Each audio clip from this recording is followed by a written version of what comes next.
Struggle T V میں خوش آمدید۔ آج ہم بات کریں گے صدر زیلنسکی کے بارے میں، جو ایک مرتبہ پھر اس وقت پوری دنیا میں میڈیا کے اوپر چھائے ہوئے ہیں۔ جس طرح سے صدر ٹرمپ اور ان کی ٹیم نے انہیں وائٹ ہاؤس میں بلا کر ڈرانے دھمکانے اور بے عزت کرنے کی کوشش کی، اور جس طرح سے زیلنسکی نے اپنا دفاع کیا اور کھل کر ان کی بدماشی کے سامنے کھڑے ہو کر یوکرین کے موقف کا دفاع کیا، اس کی وجہ سے لگ بھگ پوری دنیا میں ہر طبقہ فکر کے لوگ ان کی تعریف کر رہے ہیں اور صدر ٹرمپ کی شدید مذمت کی جا رہی ہے۔ امریکہ کے سوشلسٹ رہنما برنی سانڈرز سے لے کے سویڈن کی لیفٹ پارٹی کے رہنما یونس خوسٹیڈ تک لوگ زیلنسکی کے ساتھ اظہار یکجہتی کر رہے ہیں۔ اسی طرح یورپ کی حکومتیں بھی ان کے ساتھ اظہار یکجہتی کرتی دکھائی دے رہی ہیں۔ دلچسپ بات یہ ہے کہ پاکستان میں بعض نام نہاد انقلابی اور مارکسسٹ بجائے اس کے کہ ٹرمپ کی مذمت کریں یا ٹرمپ کی اس بدماشی کے خلاف ایک کمزور ملک کے صدر کا ساتھ دیں، وہ اس بات پر بغلے بجا رہے ہیں کہ ٹرمپ نے زیلنسکی کی بہت زیادہ بے عزتی کی، زیلنسکی کو اب تو پتہ چل گیا ہوگا کہ امریکہ کیا کرتا ہے اپنے پالے ہوئے لوگوں کے ساتھ۔ یہ وہ انقلابی ہیں جن کی آنکھوں پر پوتن کی محبت کی اینک چڑھی ہوئی ہے۔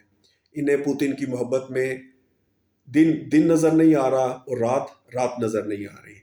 حقیقت یہ ہے کہ ٹرمپ خود شرم سے منہ چھپاتا پھر رہا ہے۔ اس نے ایک ٹویٹ کیا جس میں اس نے کہا کہ زیلنسکی نے وائٹ ہاؤس میں بیٹھ کر امریکہ کی بے عزتی کی ہے، اور پھر اس ٹویٹ کرنے کے بعد وہ فلوریڈا چلے گئے۔ فلوریڈا جا کے انہوں نے دوبارہ یہ بیان دیا کہ زیلنسکی نے وائٹ ہاؤس میں بیٹھ کے امریکہ کی بے عزتی کی ہے۔ امریکہ کا اپنا مین سٹریم میڈیا اس وقت یہ سر پیٹ رہا ہے کہ تاریخ میں پہلی مرتبہ ایک امریکی صدر نے اس قدر بے عزتی کروائی ملک کی اور اپنی۔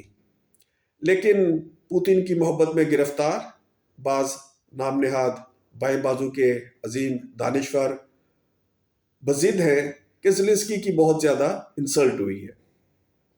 مصیبت یہ ہے کہ پچھلے 3 سال سے ان کا موقف بار بار غلط ثابت ہوتا ہے، لیکن بار بار یہ بضد رہتے ہیں کہ یہ جنگ پوتن نے نہیں امریکہ نے مسلط کی تھی، اور زیلنسکی ایک مسخرہ ہے اور یہ بالکل ایک پاپٹ ہے امریکی اور یورپی سامراج کے ہاتھ میں۔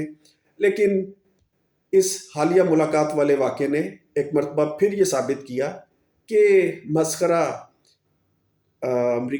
یوکرین کا صدر زیلنسکی نہیں ہے، بلکہ سیاسی اور صحافتی مسخرے پاکستان میں بیٹھے وہ لوگ ہیں جنہیں نہ تو یوکرین کی حقیقتوں کا کچھ علم ہے اور نہ جنہیں حقیقت نظر آ رہی ہے۔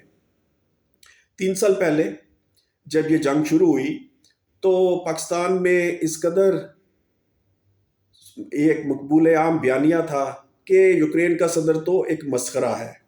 بالخصوص پوتن کی محبت میں گرفتار بائیں بازو کے کارکن یہ شور مچا رہے تھے کہ یہ تو 2 ہفتے کی بات ہے، اور پوتن نے بھی یہی اعلان کیا تھا کہ یوکرین کو تو ہم 2 ہفتے میں فتح کر لیں گے۔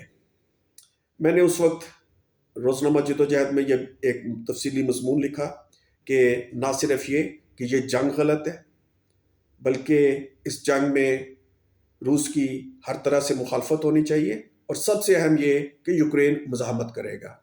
آج 3 سال ہو گئے ہیں اور یوکرین آپ کو مزاحمت کرتا ہوا نظر آ رہا ہے۔ جب یوکرین نے مزاحمت شروع کر دی تو پھر ایک نیا بیانیہ گھڑا گیا۔ وہ بیانیہ یہ تھا کہ اس کو امریکہ اور یورپ نے اتنا زیادہ اسلحہ دیا ہے، اس لیے یہ لڑ پائے ہیں۔ بات یہ ہے کہ جنگیں اسلحے سے نہیں لڑی جاتی۔ ہم نے ابھی غزہ میں دیکھا،